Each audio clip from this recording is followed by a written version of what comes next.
Dealing with unpaid rent is one of the biggest frustrations landlords deal with, no question about it. I mean, we deal with it all the time at our property management company. And if you find yourself in this situation, it's important to handle things as close to Texas property code as you can possibly do in order to protect your property, yourself, of course, and your rental income.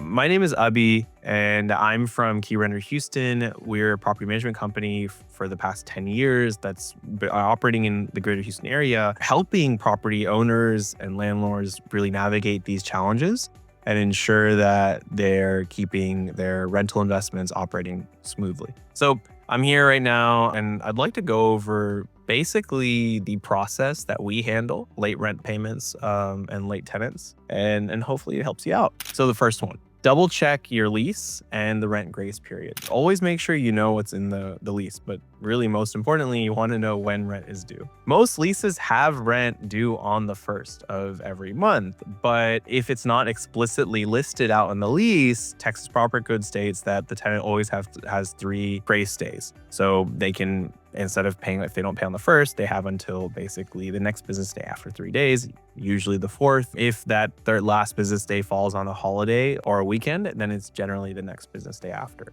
Now, remember, your lease can say something different, right? And generally speaking, again, consultant attorney, but a lease will supersede the Texas Property Code when it comes to the rent due date. If you know your rent due date, you know the grace period, and the tenant is actually late. And I can't tell you how many times we get a property owner that comes to us and is like, hey, my tenant's late, my tenant's never paying on time, and it's still within the grace period. Anyways, let's say you know all that, tenant's actually late, send a friendly reminder.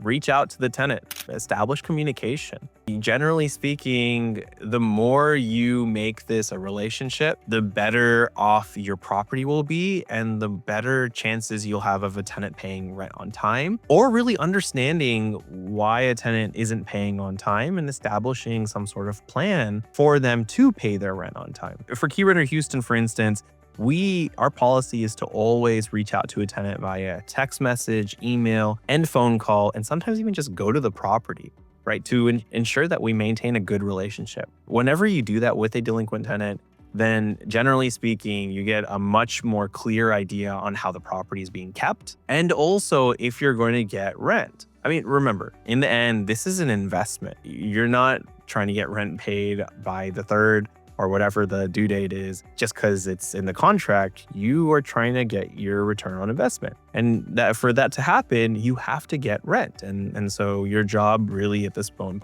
and moment is to ensure that rent's paid on time and the property's kept up. That is really, really important.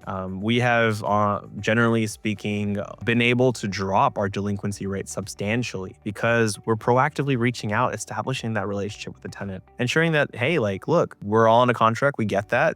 Things happen. We get that. We want to make sure that rent's paid, most importantly. And so that kind of moves us to point number 3, right? The next stage in this process. If the rent's actually not paid, and whether you establish an agreement to pay or not, you want to send a notice to pay or vacate at that point. Oftentimes when we talk to tenants and they say, hey, like, I'll pay on the 10th, like for whatever reason, I had unexpected medical bill or whatever the case is, I'll pay on this date. We'll say, okay, great. That's awesome. I'll record this down. I'll send you an email summary as well, so it's in documentation, but I'll still also send you a notice to pay or vacate and just date it the business day after you're supposed to pay. And this helps us in a number of ways. Even if you think that their reasoning is BS or whatever the case is, you just want to make sure that you're protected. And if they don't end up paying, you at least still have this in writing, 1, in the email. And then 2, you also have a notice to pay or vacate. So that way, if they don't pay and the notice to pay or vacate expires,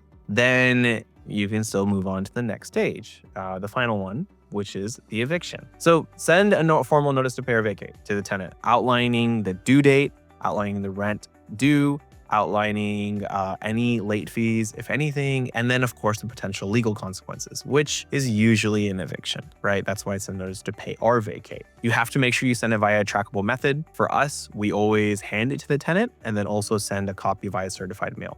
we just do both. It's worth it. We want to make sure that there are no issues should it ever come to an eviction. Make sure, like I alluded to earlier, you keep documentation of all communication, right? You want to make sure that you've got it in email, even if you have a phone call or meet them in person. The more you do, the better, right? And that doesn't mean it takes away from a phone call. Phone call and meeting a tenant in person is usually the best way to ensure compliance to the lease. And you also get a chance to see the property. But the alternative is, if you don't do that, just send a text message or an email. While you have it in writing, it may not be as effective because you're not really establishing that relationship. And then on the flip side, if you just meet with them and you don't have it in writing, you don't really have anything you can point to. Oftentimes, usually in leases, written communication, including emails, is really the only quote unquote acceptable legal forms of communication. Now, my shameless plug, I guess, to some degree, if you're watching this video and you're at this point and you're like, dude, I don't think I want to do this, give us a shout. If unpaid rent becomes too stressful and too time consuming, working with a property management company can really remove that headache for you and ensure that the process is being handled legally and efficiently. It will ensure that you maximize the times you get your rent paid back. It will also minimize the times that you have to deal with late rent, because we're help preventing evictions by ensuring that we're reaching out to tenants. We even screen tenants really, really well. And I'll talk about that a little bit later. And so we really work hard to ensure that rent is being paid on time and lease terms are being enforced professionally. And also, if an eviction happens, it happens according to Texas property code. Anyways, get in touch with us if you're sitting here and you're feeling stressed out. Don't feel stressed. Call Keyrenter Houston. So let's say the notice to pay or vacate expires. We're moving on to the next step. Tenant's not paying. In some cases, tenant's not responding. Whatever the case is, you now move forward with an eviction. If the tenant doesn't pay or leave by the date listed on the notice to pay or vacate, or pay the amount listed on the notice to pay or vacate, I mean, again, generally speaking, it's just the rent that we're worried about, then it's time to file for an eviction. If you say you'll evict, make sure you follow through. If you say you'll evict and you don't follow through, in the end, it's just an empty threat. Bad actors will take advantage of that, right? Even if you empathize and feel for the tenant situation, it's important that while being fair and empathetic, you're still also following through with what you're saying you're going to do. Make sure, especially at this point, if there's a co-signer on the lease, you include them on all legal notices. You ensure that they have, oftentimes we'll call and just ensure that they are aware that, hey, the tenant's late. Financial responsible tenant's late. You're listed as co-signer on here. We will have to follow the eviction process if there's an issue. Make sure that you work with an attorney to follow the correct process. If you do not follow the correct process, you will find yourself in a situation where your eviction case gets dismissed and you'll have to restart the whole process from the notice to pay or vacate, right? From the beginning. In some cases, we've had landlords that have had to get a new lease signed, right? Which is, I mean, at this point, you've already tried to evict this tenant. Now you're trying to get a lease signed. It is very, very frustrating and very, very difficult situation to be in. So if you're in Harris County, make sure you follow Texas property code and follow the JP rules in order to ensure that you are going to be able to evict the tenant should it get to that point. Now, look, this is kind of my summary, right? The TLDW, if you will. Make sure you follow the correct process. If you follow it, then you're going to maximize the amount of rent you pull in. And then two, you're also going to just really have a less stressful time owning a rental investment. Just, one, make sure you know when your rent due date and what the grace period is like. Two, make sure you communicate with the tenant, try and reach out to get more information about why they're late and whatnot. Three, if you settle on a payment plan or you have a particular grace period or due date or whatever that has passed, then send a notice to pay or vacate. Ensure that the tenant understands that they're going to get a notice to pay or vacate.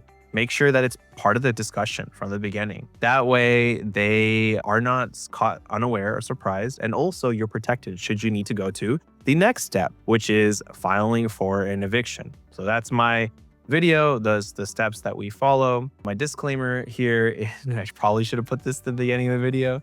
is that remember that this is a video for informational purposes. This is a really depiction of my opinions and my experience as a property manager for the past 10 years. Rules and laws always change. In fact, at the time of this video, the Texas legislature recently passed different laws for squatters and squatter rules. So laws change. They may not be the same at the time you're watching this. I am not an attorney. Always consult a licensed attorney whenever you're dealing with the law to ensure compliance. If you found this helpful, hit like and subscribe for more tips for landlords. We do have a really good video on rental applications.